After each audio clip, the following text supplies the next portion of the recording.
Good morning. I'm David Berto. I'd like to welcome you to CSIS this morning for the rollout of our study, National Security and the Commercial Space Sector.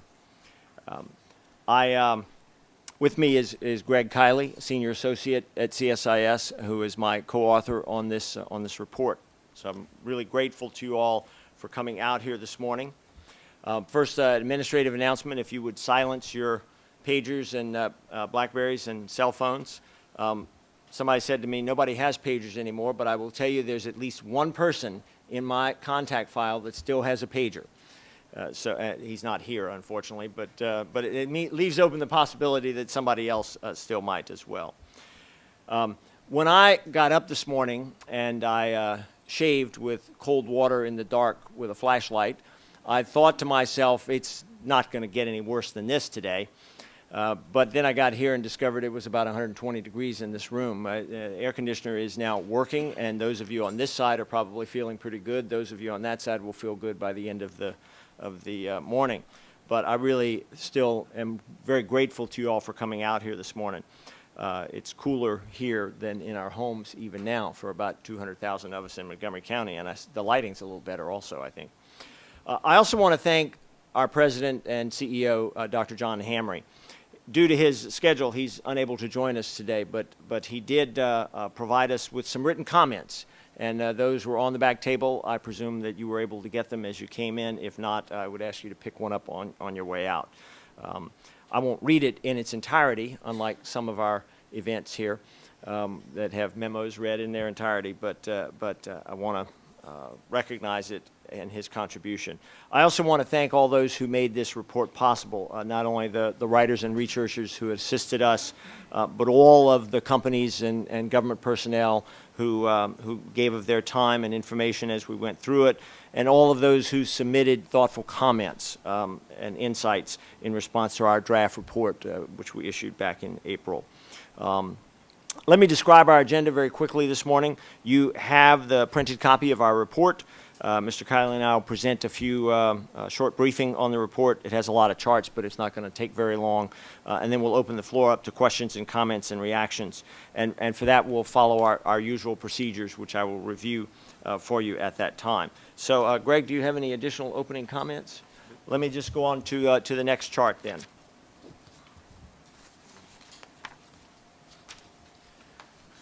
The report has essentially the same elements that our draft report did. The first four of these, we now have added a fifth section in which we produce the results of our evaluation of the option sets. Next chart. The key elements of our methodology are the independence of the assessment, that it built heavily on our previous work as its starting point. We got input from many sides. I'm sure there are those from whom we did not hear, but it wasn't from a lack of effort or intent. We focused on in fact, the medium to heavy geosynchronous orbit, mainly because that was the biggest of the greatest importance from a national security focus. I think that the findings can be extended elsewhere, although the data change a little bit. I'd be happy to discuss that further if somebody wants to raise that as a question. We also paid close attention to the studies that were ongoing, both in and around the federal government going forward here, with an eye towards taking account of those as they emerged. And of course, right as we were going final, the President did release and issue the new national security space or national space policy from the administration, and we took account of that as we went into here as well. And of course, we took the comments that came into us from the draft report. Next chart. We concluded that national security depends upon commercial assets in space. That comes as no surprise to anyone in this room.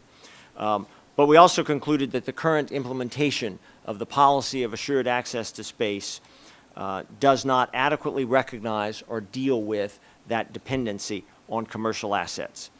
And our discussions reflect that in the report. It also reflects the 7 areas of concern. Next chart. These are essentially the same as were in our draft report. Let me call your attention, though, to the last one, because we found that the question of failing to act and the long-term implications was probably the single most uniting factor of all of our discussions. individuals would disagree with one or more of the principal findings, 1 through 6, based upon their own view and their own interpretation of what constituted goodness. No one disagreed that if we didn't change things, the long-term road we were on was not the right path. That was, I think, a very powerful remark. The codependency of national security and commercial space is under-recognized, but it's not undervalued once you get down to it. And we think that can be fixed. Next chart. These are the parts of the study. As I mentioned, Part 5 is new. Let me go through them quickly. Next chart.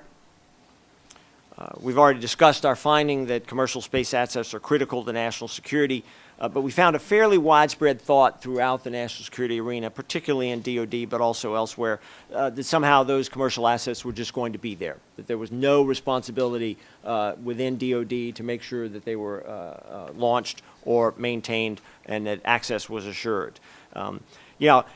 80% of worldwide DoD bandwidth use comes from commercial assets, and between 93 and 96% over Iraq and Afghanistan. But that availability was neither planned nor deliberate within the national security arena. And we're pretty certain you can't count on it being there next time. It'd be nice if we could pick our wars based upon the availability of commercial satellites overhead. And if we did that, it'd be pretty easy for folks to take care of it. We clearly need to embrace commercial systems as part of our national security architecture. And we need to make sure that the launch capacity exists to support that. Next chart. Our study has considerable detail on the market and on the policies and regulations and statutes that affect that market. We've got a good bit of material, in particular on export controls and where we might go in that regard. That draws on the theme that we had in our 2008 study. Today, even though we have the capacity to launch commercial communications satellites, by and large, we don't. Companies need to have the right price and the right reliability and schedule to meet their business needs. And our national security needs take a different approach to those questions. Next chart. So we looked at some options. And these options are a few adjustments have been made from what was in the draft report. There are 4 sets of options, if you will. I'll go over them a little bit on the next chart. They're largely as they were in April. Next chart. Mainly, it's increase our use of foreign launch providers, increase access to U.S. launches, increase the government's role itself. That is, the U.S. actually provides service, let the government do it. And an additional, the fourth is actually an additional set of actions that sort of defy categorization, but all of which generally lend themselves towards increasing or enhancing demand for launch.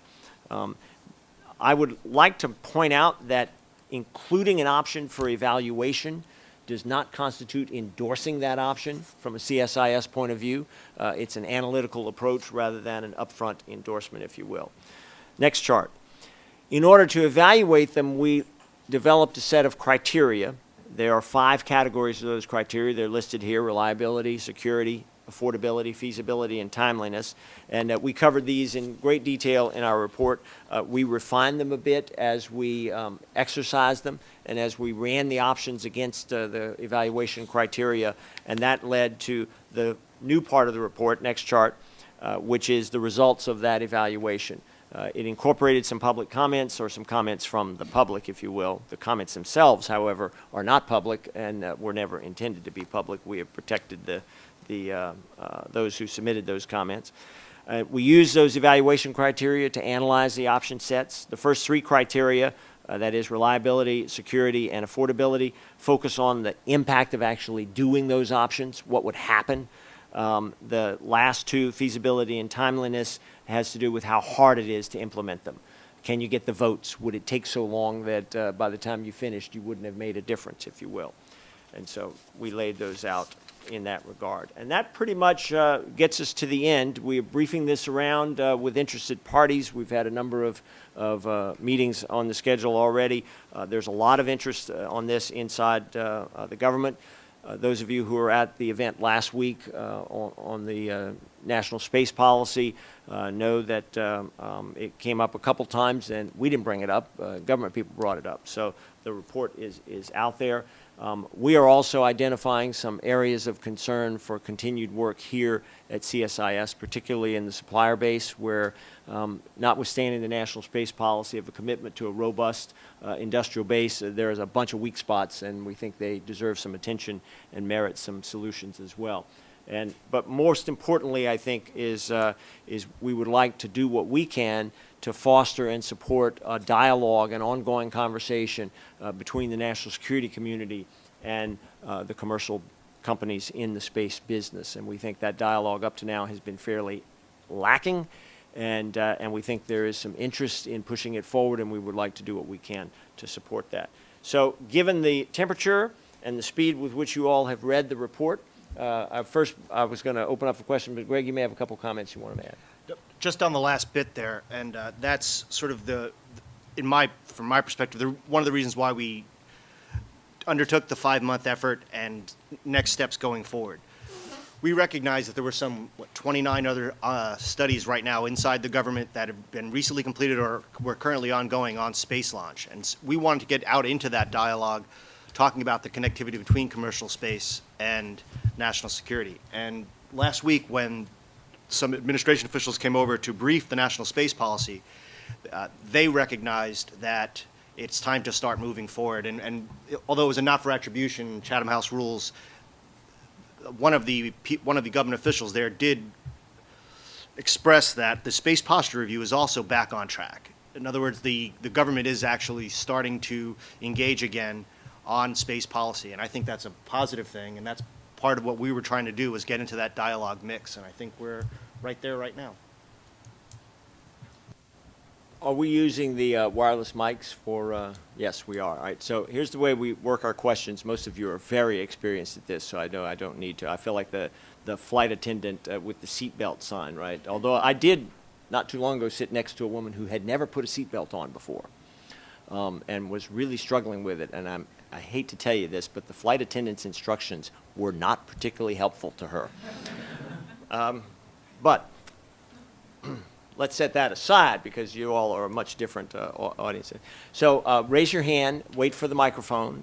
When you get the mic, I'd ask you actually to stand up so everybody can see you, and identify who you are and with whom you're associated, and then you can ask your question. So let me open the floor with that. Questions, comments? You all are as hot as I am. I know from experience as a professor that if you wait long enough, class will be over. Fine.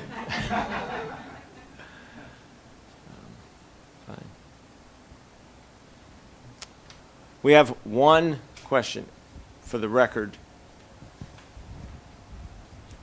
This is on the record, by the way. Thank you for your presentation.